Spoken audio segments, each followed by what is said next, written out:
Hey, it's Steve King again for CanadianBodybuildingRadio.com. And today we are sitting here with Big Troy Brown at Hardcore Gym. Troy, how's it going? Very well, Steve. Good to be here. Nice to see you again.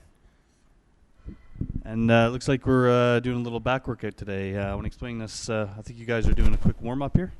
Yeah, we just warm up with some straight arm pull downs just to get some blood into the back and get some glycogen moving around. And this way we're nice and ready for the big exercises which are coming up afterwards. Okay, so are you preparing for a show or anything right now, or is this kind of typical off-season Troy Brown style training?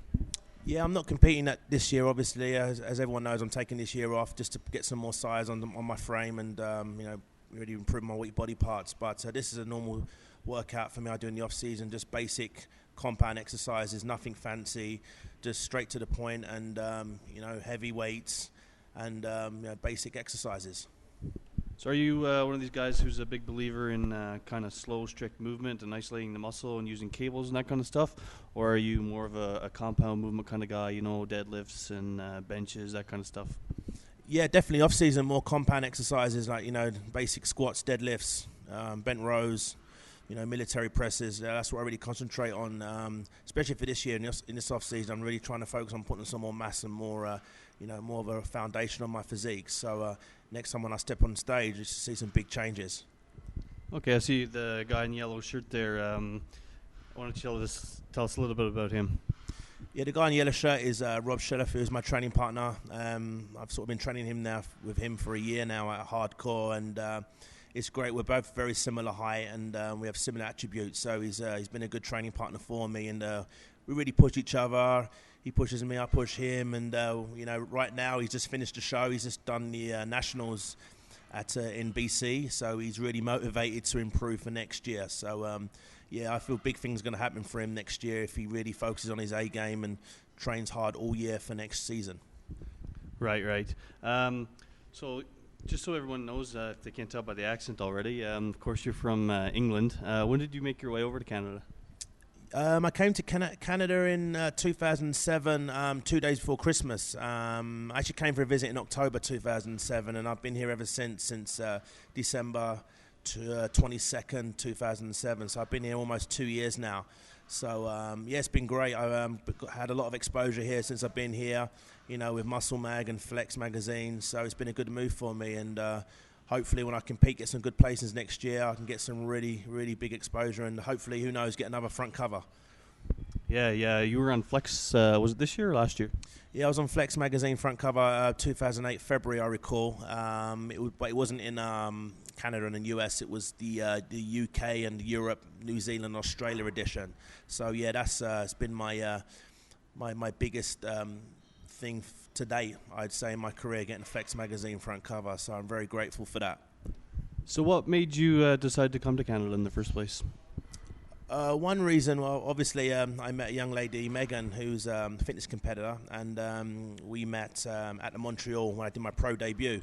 And she actually was going to move to England with me when we met, but we both thought it would be a good idea for me to move to Canada just to promote my bodybuilding career and get more exposure. And I'm really grateful that I did, and it's been a great move for me. And I can't really think about living anywhere else. I really love Canada, and the people are great here, and I've had a great time. And I can't believe how big bodybuilding here is, so huge. So I love it here, and I don't really want to go back to England.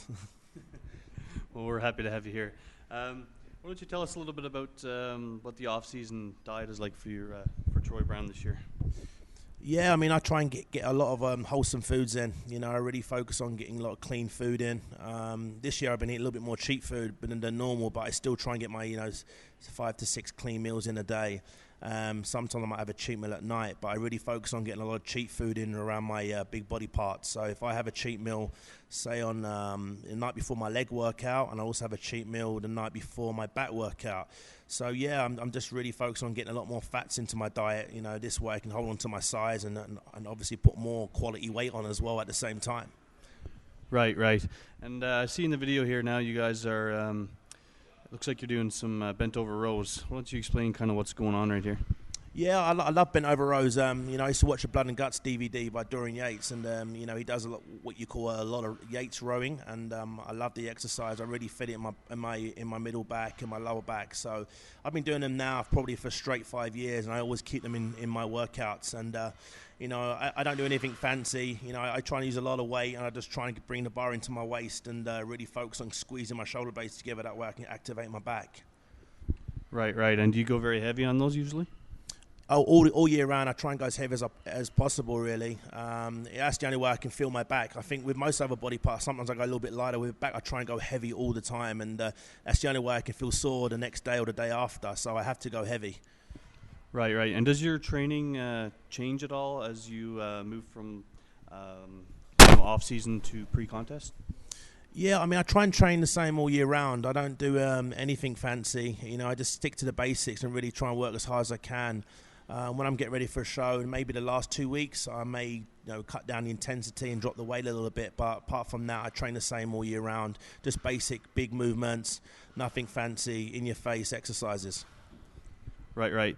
And do you diet currently with anybody, or I know you train clients yourself, but do you have anybody that keeps a watch over you? Yeah, for the first, I say 5 years of when I started competing, I had a guy in England called Harold Maroulier, who was a pro as well. He helped me. He actually helped me get my pro card. Right now, last year, I worked a little bit with Hani Rambod, who's a very world-renowned trainer. Obviously, he's Phil Heath trainer and Jay Cutler's trainer. So yeah, I worked with him quite a bit, and his knowledge is unbelievable. So I learnt a lot from him. So I still speak to him, and he still gives me some pointers now and again. So he's a good guy to keep in contact with, especially if I want to compete next year. So I'm thinking of maybe going, hopefully maybe working with Hani again for my next show next year. Who knows? Right on. See in the video now, you guys have moved on to some rack deadlifts. You get the rack placed just below your kneecaps, it looks like. Why don't you explain to us why you do these instead of deadlifts off the floor? Yeah, early in my career, I did a lot of full deadlifts, but I always found that my legs were getting too much of the work, and I really felt as though it was putting a lot of stress on my midsection. So I spoke to a buddy of mine back in England, and he said to me, why don't you do quarter deadlifts? So I started doing them, and I've been doing them ever since for about 3 years. And I really think that's how I thicken my back in, especially in the middle part and the upper trap area. I really put some added thickness to that area, and I really dedicate those to doing quarter deadlifts. They're a fantastic exercise, and I really recommend them for anybody. Right. Looks like you guys are pulling some heavy weight here now. It looks like about 6 plates. I know you got 3 reps today, but I know you've done quite a lot more than that before.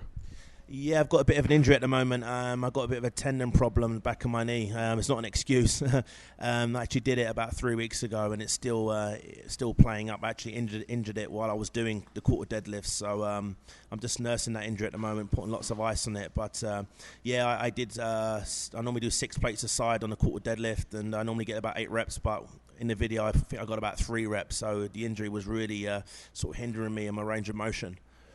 Okay, looks like you guys are finishing off the workout now here by blasting some rear delts. And is this something you usually do on your back days?